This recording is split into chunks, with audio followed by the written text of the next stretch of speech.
Pikiran adalah the battlefield, adalah medan pertempuran yang terjadi setiap hari. Bayangkan setiap hari kita ini mengalami pertempuran di dalam sini, antara manusia lama dengan manusia baru saya misalnya, antara daging sama roh, antara kepentingan pribadi dengan kepentingan orang lain, antara jalan yang benar dengan jalan yang mudah misalnya. Jalan yang mudah, ya udahlah, cara dunia lebih mudah mungkin secara perspektif kita. Tetapi jalan yang benar itu sulit ditempuhnya. Jadi itu pertempuran terjadi setiap hari di dalam benak kita, di dalam hidup kita.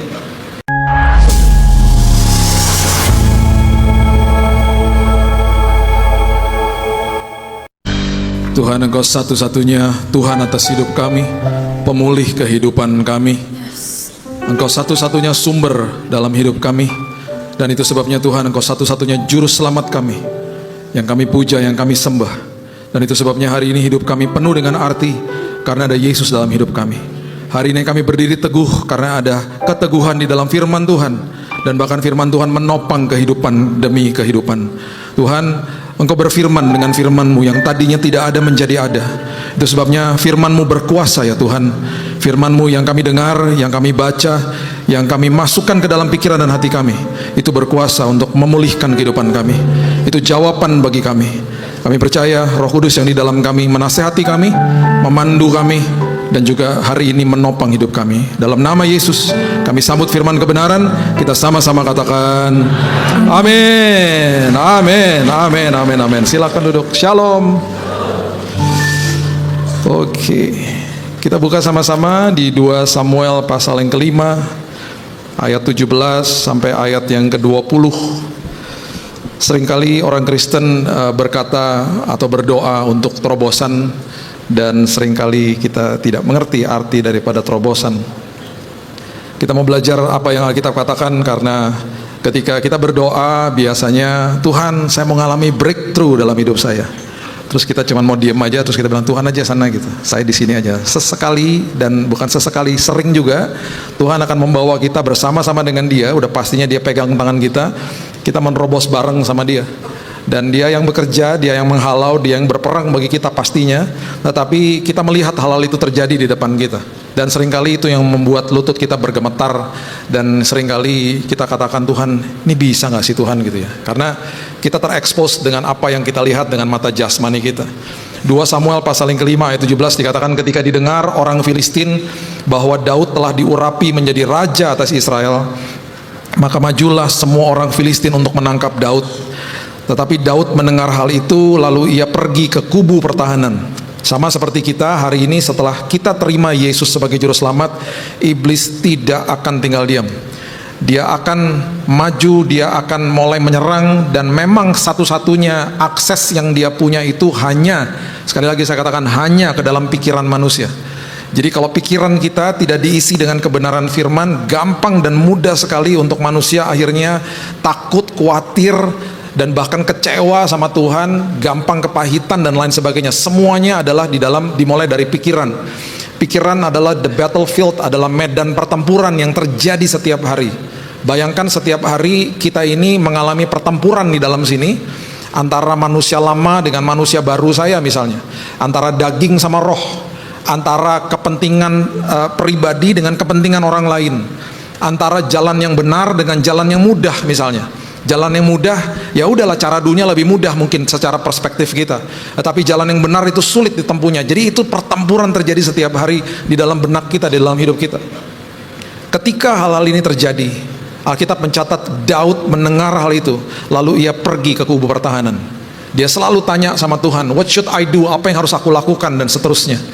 Ketika orang Filistin itu datang, ayat 18, dan memencar di lembah Refaim, ini adalah gambaran bahwa Daud dikepung, kita juga dikepung. Kita sebagai anak Tuhan yang hidup di tengah-tengah dunia yang penuh kegelapan, kita pun dikepung sama kegelapan.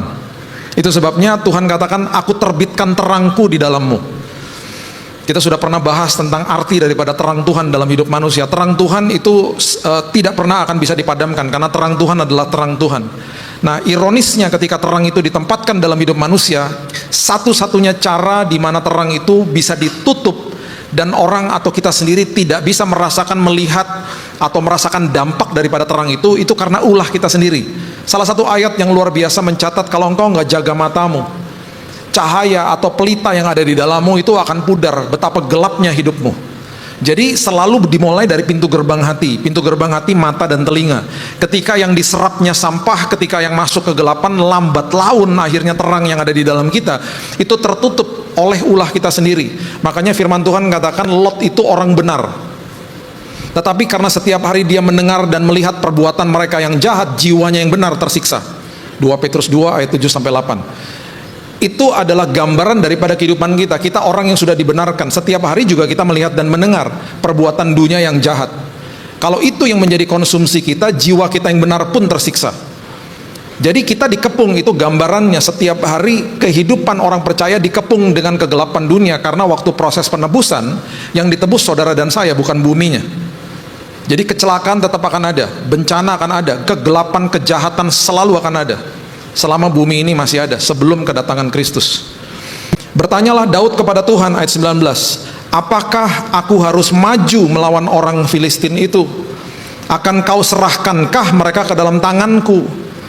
Tuhan menjawab Daud, majulah, sebab aku pasti akan menyerahkan orang Filistin itu ke dalam tanganmu. Tuhan, aku harus bagaimana? Tuhan bilang maju, kemenangan di tanganmu, aku akan beserta denganmu. Penerobosan atau terobosan terjadi ketika hal-hal ini terjadi. Ini nggak mudah. Dan akhirnya ayat 20 mengatakan begini, lalu datanglah Daud di Baal Perasim dan memukul mereka kalah di sana.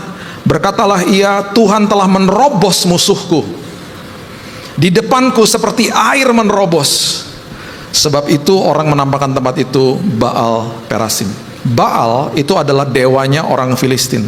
Perasim itu adalah bahasa Hebrew atau Ibrani yang artinya menerobos. Dengan kata lain, Tuhan yang berperang bagi dia adalah Tuhan yang menerobos musuhnya dia. Kita punya Baal Perasim masing-masing. Kita punya kesaksian hidup yang harusnya menjadi modal dalam hidup kita. Di titik mana saya bisa katakan inilah Baal Perasim, di mana Tuhan membela saya, di mana Tuhan menerobos masalah di depan saya, dan saya ikut sama dia. Saya nggak jauh-jauh karena tangan dia memegang tangan saya. Saya melihat semua kejadiannya di depan saya. Harusnya semua kita punya pengalaman seperti itu. Dan harusnya mungkin hari ini kita sedang mengalami hal seperti itu. Saya percaya ketika itu yang terjadi, kita patut mengerti. Karena setiap hari ketika itu sedang berlangsung, ketika itu sedang ada di depan kita, kebohongan demi kebohongan, tuduhan demi tuduhan, terus akan dilontarkan sama iblis di dalam hidup kita. Ya. Coba lihat 1 Petrus pasal yang kelima ayat yang ke-8. Ayat yang sungguh populer. 1 Petrus ayat 5-8. Dikatakan sadarlah dan berjaga-jagalah. Ini bukan cuma sehari-sehari aja, sekali-sekali aja, bukan. Sadarlah dan berjaga-jagalah. Ini tiap hari. Sadar, berjaga-jaga. Sadar, berjaga-jaga. Lawanmu si iblis berjalan keliling. Tiap hari dia ngeronda, keliling kemana-mana, ya. Sama seperti singa yang mengaum-ngaum. Bukan singa, sama menyerupai singa untuk nakut-nakutin kita sebenarnya. Dan dia ngapain? Dia mencari orang. Dia mencari orang. Dia mencari orang yang dapat ditelan. Dapat ditelan sama kebohongannya, sama tuduhannya, sama semua ketakutan yang dilontarkan sama dia di pikiran manusia.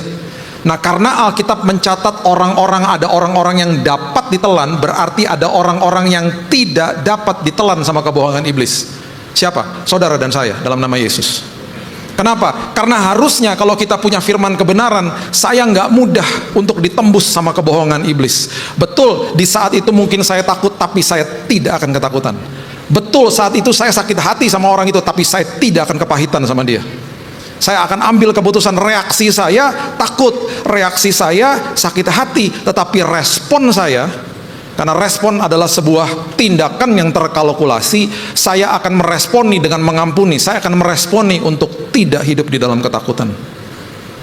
Itu sebabnya, jangan anggap enteng yang namanya baca dan dengar firman, karena itu makanan yang paling luar biasa bagi kehidupan. Banyak orang ngomong gini, saya baca tapi saya lupa pak. Nggak usah peduli sama lupanya, itu kelemahan kita. Nggak mungkin kita juga bisa ingat. Bahkan yang tadi pagi kita baca mungkin aja kita lupa karena kita sibuk sepanjang hari. Ditanya lagi tadi pagi baca apa ya, lupa udah mungkin. Saya mau katakan ini kepada kita, firman itu hidup Bapak Ibu. Yang kita baca, yang kita dengar itu akan ke-download ke dalam sini. Karena dia hidup dan ada Roh Kudus yang di dalam sini, ketika ada masalah, ketika ada tekanan, yang keluar firman. Karena kita kayak sponge. Sponge itu dicelupin ke air, ketika ditekan yang keluar air. Sama hidup kita juga gitu, ketika kita serapnya sampah, yang keluar juga sampah. Kalau yang kita serap kebenaran firman, di dalam tekanan ketika ditekan hidup kita, yang keluar firman. Dan jangan kaget, karena roh yang membangkitkan Kristus dari kematian hidup di dalam sini. Ya ampun, kematian dibangkitkan sama roh itu, rohnya Tuhan.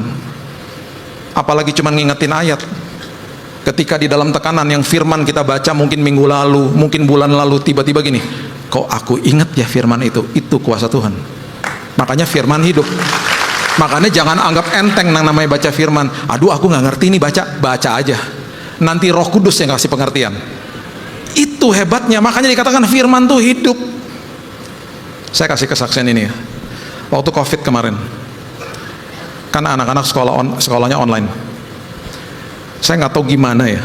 Anak saya Keaton, waktu itu dia tiba-tiba bilang gini, kan anak-anak waktu itu suka main gamenya sama temennya. Jadi mereka online main game bareng. Tiba-tiba biasanya kan kalau main game kan rame di kamar kan, teriak-teriak, karena terus sebut-sebut namanya, karena teman-temannya kan, mereka nggak bisa ketemu. Tiba-tiba nih hening kamarnya gitu, kedengeran suaranya sayup-sayup. Saya bilang, kok tumben main gamenya nggak sambil ketawa-ketawa gitu seperti biasa? Tahu nggak dia bilang apa? Tadi kita lagi kelompok sel, lagi sel grup. Hah?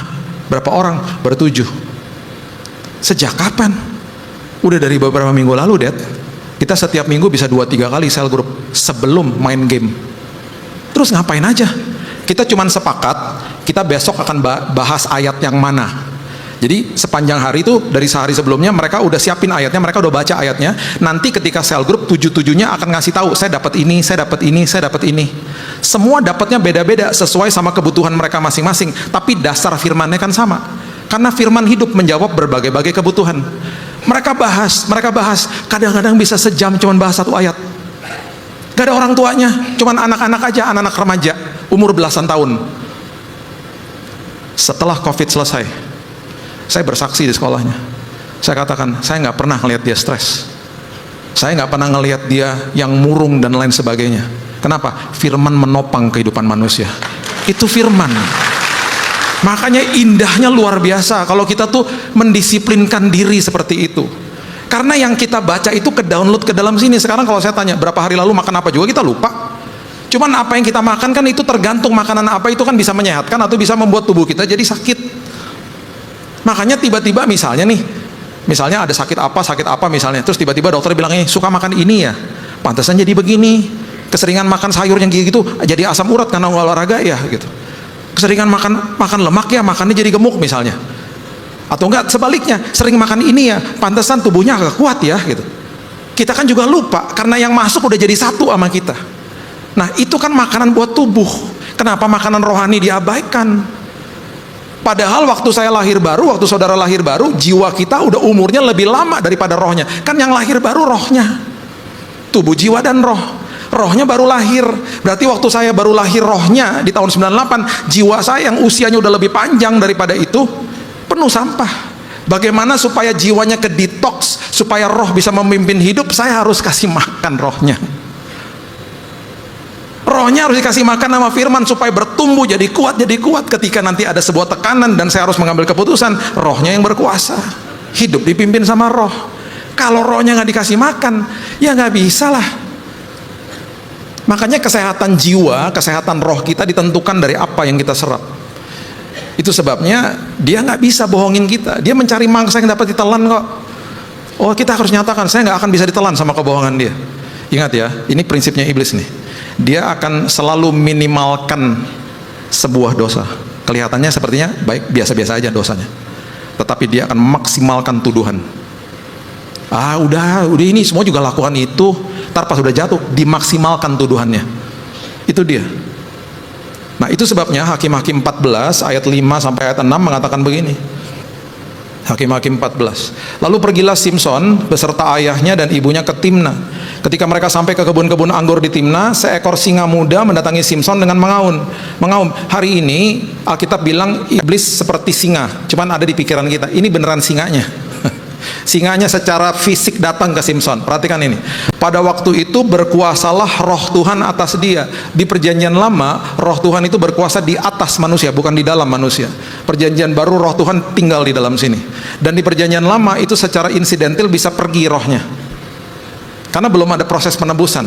Hari ini roh Tuhan tinggal di dalam sini. Perbedaannya luar biasa. Saat itu aja waktu roh Tuhan ada di atasnya Simson, ya, dikatakan sehingga singa itu dicabiknya seperti orang mencabik anak kambing.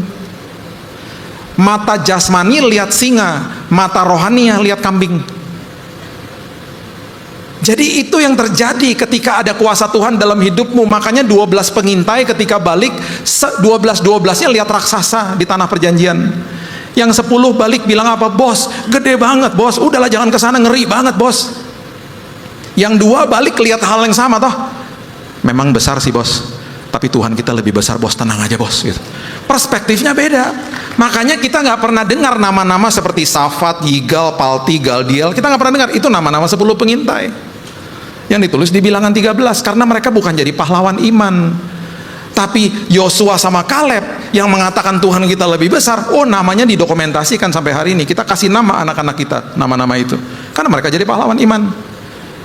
Jadi apa yang kita lihat itu menentukan apa menjadi akhirnya respon kita. Nah, yang kita lihat kan itu semuanya dari perspektif dalam hati. Kalau di dalam sini isinya firman, kita akan lihatnya beda. Tapi kalau nggak ada kebenaran firman, yang kita lihat ya ketakutan lah selalu, karena kita akan terorientasi dengan apa yang kita lihat ketika kita sedang menerobos masalah itu. Itu sebabnya seringkali iblis fabricate the evidence. Dia akan menonjolkan kenyataan hidup dan dia akan putar balik semuanya sehingga hidup kita ketakutan. Makanya waktu kakak-kakaknya Yusuf membuang dia ke sumur, ke sebuah lubang yang besar, dan kemudian dibawa ke Mesir, mereka ambil jubahnya, mereka celupkan di darah hewan, dikasih ke bapaknya. Itu hoax. Bapaknya percaya. Dikatakan Kejadian 37 ayat 33, ketika Yakub memeriksa jubah itu, ia berkata, ini jubah anakku, binatang buas telah memakannya, tentulah Yusuf telah diterkam. Fabricate the evidence. Kenyataannya diputar-putar semuanya supaya buat kita ketakutan.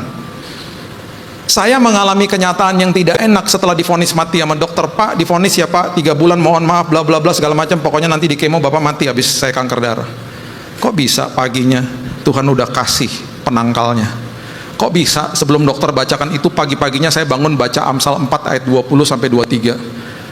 Arahkan telingamu kepada ucapanku, simpan di dalam lubuk hatimu, karena itu sumber kehidupan dan kesembuhan. Itu firmannya ngomong gitu. Dokternya vonis siang-siang, Pak, habis ini di kemo seminggu, Bapak masuk ICU, ventilator, koma, mati Pak. Dikasih tahu kan? Itu kan kenyataan. Kok bisa abis dia keluar, istri saya nangis, saya juga nangis gitu ya, mulai timbul ketakutan di sini, rasa takut di sini, kemudian tiba-tiba saya ngomongin, tunggu. Tadi pagi kita baca apa? Itu kan Roh Kudus, bukan kuat dan gagah saya. Tugas saya hanya baca firman. Yang menguatkan dan menegaskan dan meneguhkan firmannya kan Roh Kudusnya. Bill tadi pagi baca apa? Terus saya ingat, iya ya, Amsal 4 ayat 20, buka lagi. Arahkan telingamu kepada ucapanku. Roh Kudusnya bilang gini, barusan kan kamu mengarahkan telinga kepada dokter kan? Kamu barusan mendengar kenyataan hidupmu, bahwa kamu divonis mati kanker darah. Nah sekarang arahkan telingamu kepada ucapanku, kepada firmanku. Karena ini sumber, karena firman itu sumber daripada kehidupan dan sumber daripada kesembuhan. Terus tiba-tiba keluar lagi, itu kan Roh Kudus semua, bukan saya lah.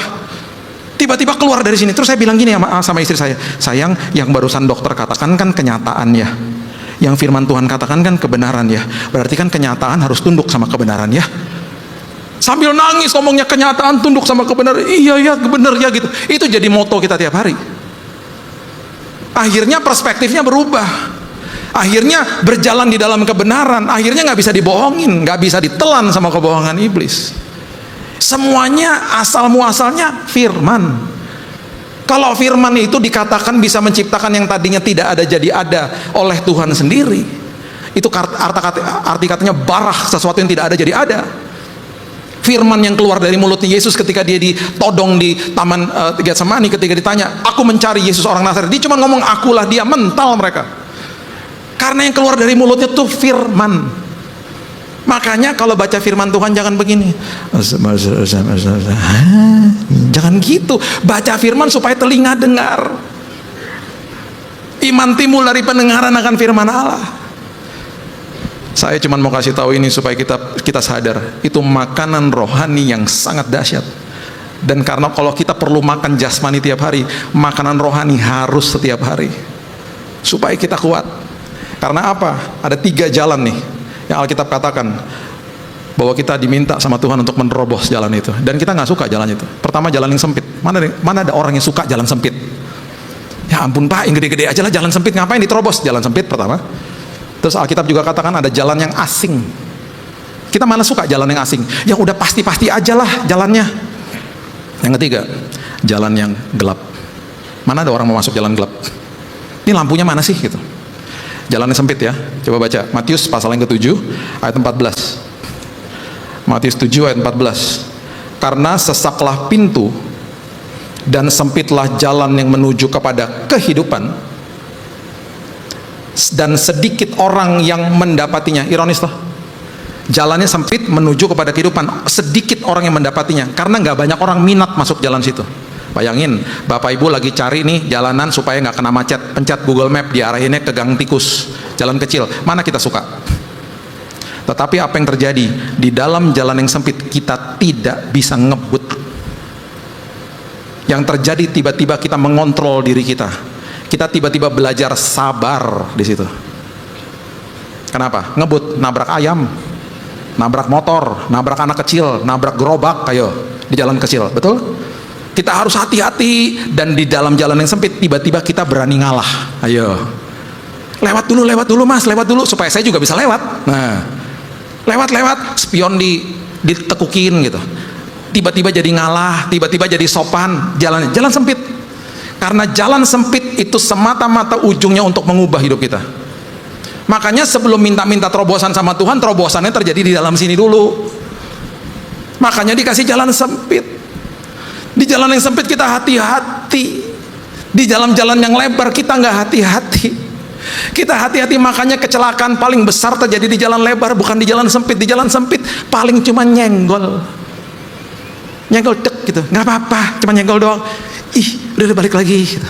Hati-hati banget, semuanya aman karena jalannya sempit. Tapi kita nggak sabar aja. Nah, kita diajarin sabar di situ. Dan pas udah mau keluar dari jalan sempit, biasanya di depan ada jalan raya toh. Nah, di jalan raya itu kelihatan tuh mobil gitu. Saya kadang-kadang seneng, jalan raya. Tiba-tiba nggak bisa maju. Kenapa? Motor parkir agak ke tengah, macet, nungguin orangnya keluar. Ayo, karena kita ngeliat jalan raya, kita makin nggak sabar. Kenapa? Karena kita dibanding-bandingin sama seolah-olah kehidupan yang lebih enak di depan situ. Makanya di jalan-jalan yang sempit kita juga diajarin, jangan banding-bandingkan hidupmu ya nak. Ini prosesnya, lewatin pelan-pelan. Sabar ya nak, nanti setelah waktunya selesai kamu akan tiba di jalan itu. Nanti kalau kamu tiba di jalan itu, karena kamu udah dirubahkan di sini, kamu nggak akan cepat-cepat, kamu akan ikutin peraturannya. Karena orang yang nggak biasa dan orang yang nggak pernah diubahkan, yang ada di jalan cepat ya, apalagi di jalan tol, paling sering masuk kemana? Bahu jalan. Bahu jalan itu diciptakan untuk emergency. Tapi orang Indonesia, khususnya orang Jakarta, kecuali jemaat PRJ, itu seneng banget masuk bahu jalan. Sampai saya pernah bilang sama istri saya, kok ada 2 jenis mobil yang paling sering masuk bahu jalan ya? Terus istri saya bilang gini, ngawur aja, coba kamu lihat. Terus lama-lama dibilangin, bener ya gitu. Mobil apa? Tanya sama Roh Kudus ya. Kalau merasa punya, pasti bukan bapak ibu, itu orang lain ya.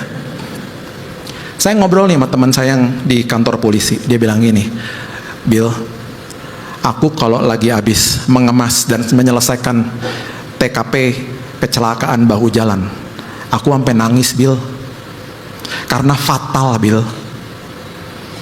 Aku juga heran, itu orang-orang kok berani-beraninya udah tahu itu jalur emergency, jalur darurat. Jadi orang yang darurat di jalanan itu banyak. Ada yang misalnya serangan jantung, ada yang misalnya bannya kempes, ada yang misalnya anaknya numpahin makanan, mereka perlu menepi.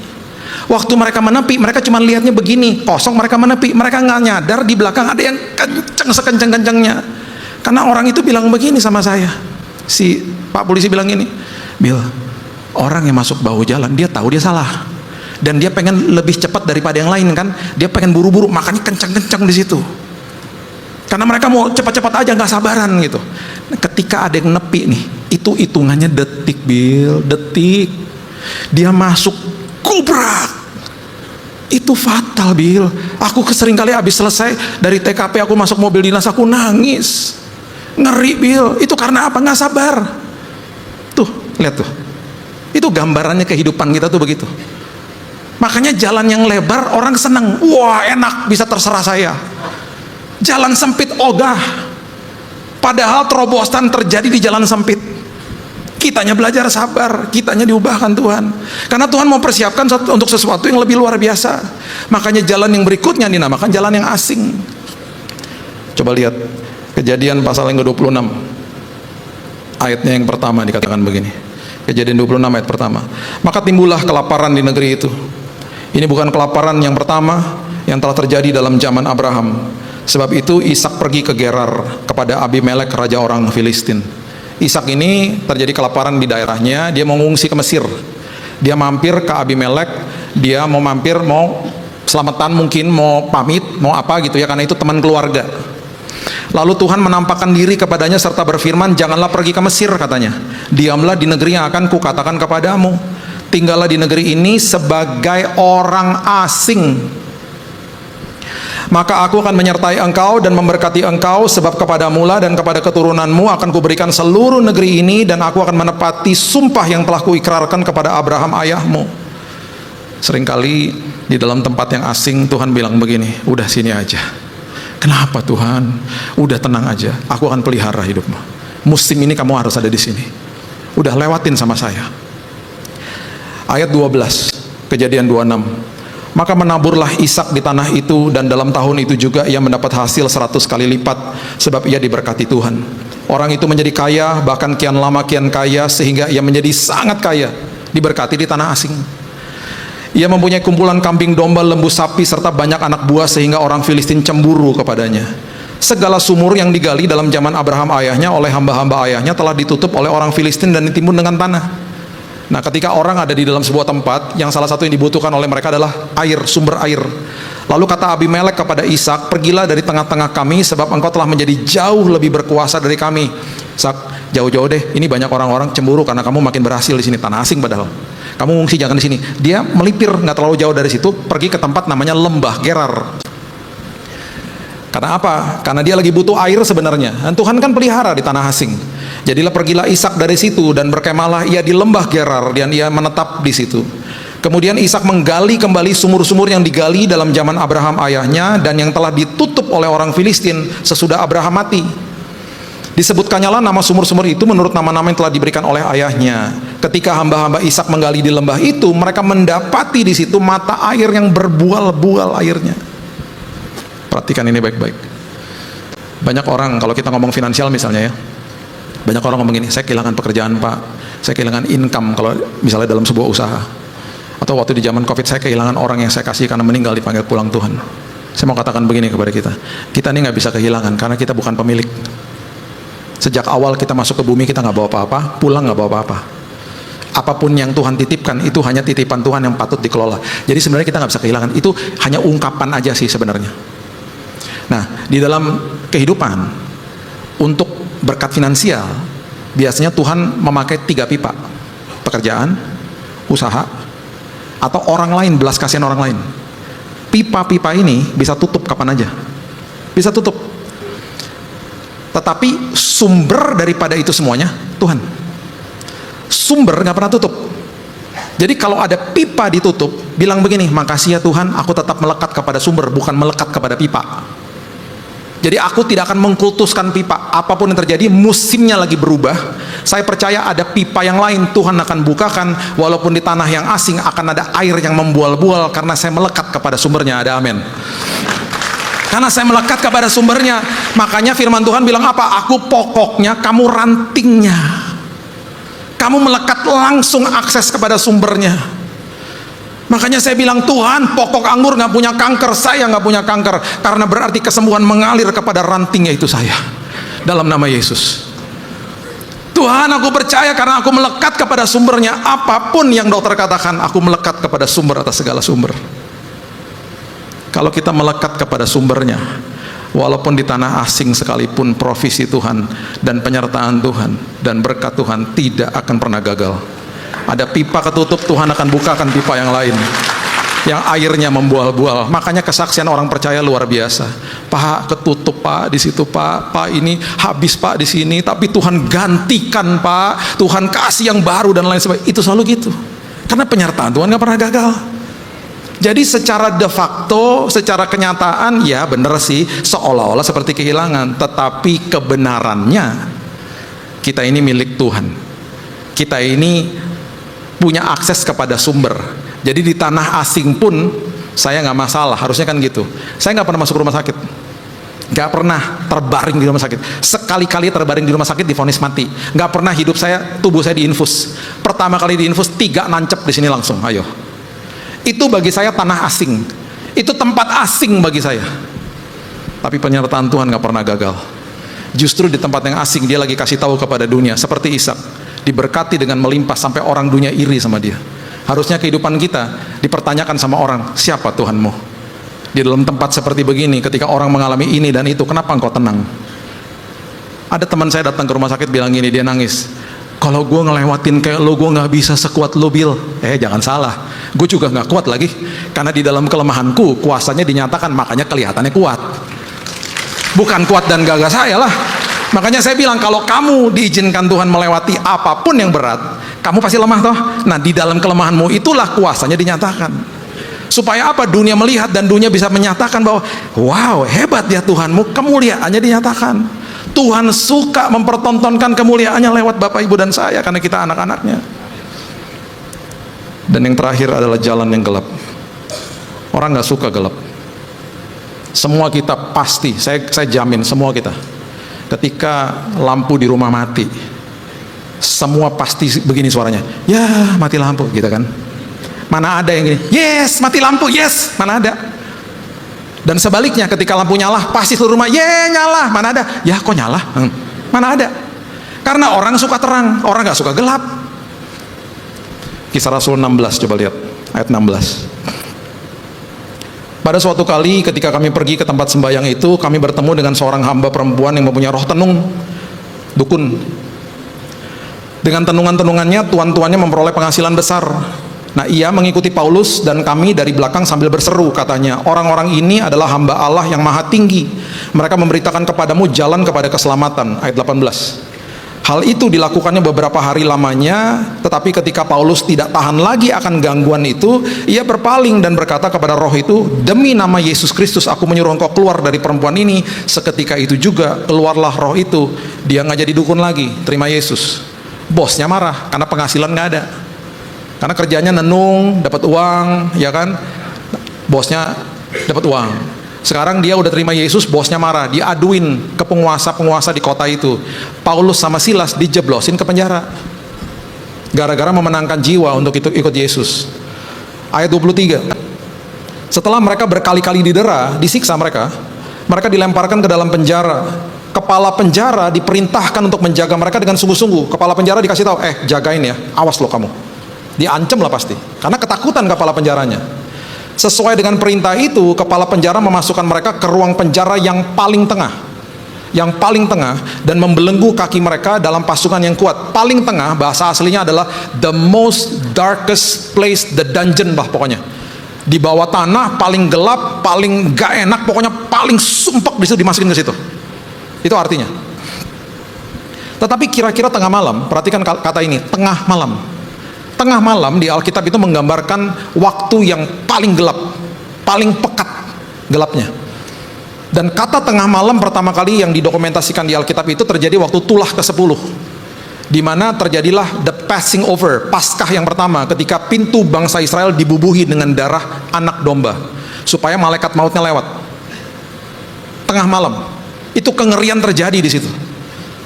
Makanya ketika itu menjadi metafor bayangan akan kelahiran Yesus dan kehadiran Yesus dalam bumi ini, yang tergantung di kayu salib adalah anak domba Allah. Makanya darah yang tercurah melindungi anak-anaknya. Itu artinya the passing over. Makanya kalau ambil perjamuan Tuhan, darahmu melindungi aku. Bukan sekedar menghapus dosaku, melindungi aku, melindungi keluarga aku. Itu maksudnya. Dan itu adalah korelasinya dengan tengah malam. Paulus dan Silas, dikatakan tengah-tengah malam, Paulus dan Silas berdoa dan menyanyikan puji-pujian kepada Allah, dan orang-orang hukuman lain mendengarkan mereka. Satu hal yang Alkitab catat yang patut kita lakukan di dalam kegelapan hidup, di tengah-tengah masalah yang sangat pekat, yang sangat tidak enak, mengucap syukurlah Bapak Ibu, karena ada kuasa di balik itu. Dan biarkan dunia dengar, biarkan justru di saat itu kemuliaan Tuhan dinyatakan. Ada 2 rumah di Matius 7. Yang satu didirikan di atas batu, satu didirikan di atas pasir. Sekarang saya tanya, apakah orang bisa lihat fondasinya? Nggak bisa lah. Dua-duanya rumah kok. Kelihatan fondasi? Nggak kelihatan. Fondasi terlihat ketika ada badai. Yang satu rontok dan rusak seberat-beratnya, yang satu berdiri teguh. Disitulah dunia lihat, oh beda ya fondasinya. Disitulah kemuliaan Tuhan dinyatakan. Makanya orang Kristen menunjukkan kemuliaan Tuhan justru di tengah-tengah masalahnya dia. Itu kesempatan. Makanya mereka apa? Mereka menyanyi, mereka memuji Tuhan, didengar sama orang yang lain yang ada di penjara itu. Dan perhatikan ini. Akan tetapi terjadilah gempa bumi yang hebat, sehingga sendi-sendi penjara itu goyah, dan seketika itu juga terbukalah semua pintu dan terlepaslah belenggu mereka semua. Ada kuasa toh di balik ucapan syukur. Mereka mengucap syukur, penjaranya kebuka, belenggu terlepas. Oke, nggak cukup cuma di situ. Di dalam ucapan syukur yang kita terima bukan sekedar kuasa dan pertolongan Tuhan, hikmat dari Tuhan. Kenapa?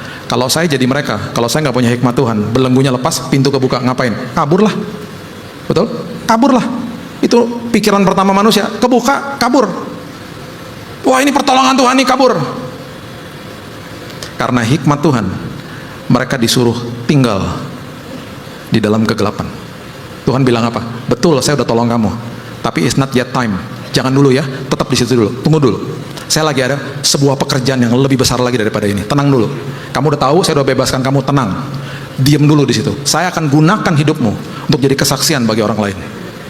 Itu Tuhan. Saya akan mempertontonkan kemuliaan saya lewat hidupmu. Tunggu dulu di situ. Karena kalau kamu udah keluar, nggak bisa kelihatan nanti. Tunggu dulu di situ. Ketika kepala penjara terjaga dari tidurnya, ayat 27, dan melihat pintu-pintu penjara terbuka, ia menghunus pedangnya hendak membunuh diri lah, karena dia ketakutan, kan dikasih tanggung jawab. Karena ia menyangka bahwa orang-orang hukuman itu telah melarikan diri. Bayangin kalau mereka udah melarikan diri, bunuh diri udah. 1 jiwa hilang dan keluarganya nggak pernah terselamatkan. Perhatikan apa yang terjadi. Paulus berseru dengan suara nyaring, jangan celakakan dirimu sebab kami semuanya masih ada di sini. Kepala penjara menyuruh membawa suluh, berlari masuk, dan dengan gemetar tersungkur ia di depan Paulus dan Silas. Ia mengantar mereka keluar sambil berkata, Tuhan, Tuhan, apakah yang harus aku perbuat supaya aku selamat? Jawab mereka, percayalah kepada Tuhan Yesus Kristus dan engkau akan selamat, engkau dan seisi rumahmu. Karena mereka tinggal, akhirnya bukan sekedar kepala penjara, seisi rumahnya terima Yesus. Makanya di dalam kegelapan, ketika Tuhan lagi menerobos bersama-sama dengan kita, ketika ada ucapan syukur, terjadilah hikmat Tuhan di dalam kita.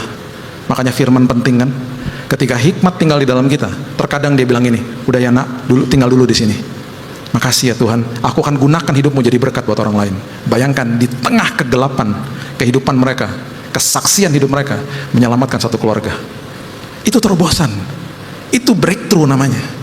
Jadi nggak bisa cuman berdoa minta-minta breakthrough, kita bilang Tuhan aja yang ntar yang kerja, saya nggak ngapa-ngapain. Nggak bisa. Jalan sempit dulu. Kalau ada tempat asing yang kita nggak pernah jumpai, tiba-tiba kita di dalam kondisi yang kita nggak pernah ada di situ, mengucap syukur, Tuhan akan menyediakan provisinya yang sangat hebat di situ. Mujizatnya terjadi. Dan di tengah kegelapan malam, ketika kau rasakan kegelapan di tengah-tengah hidupmu, pertolongan Tuhan sudah disiapkan. Kuncinya cuma satu, mengucap syukur. Karena dia yang bekerja untuk kita. Yes, berikan tepuk tangan kita untuk Tuhan kita.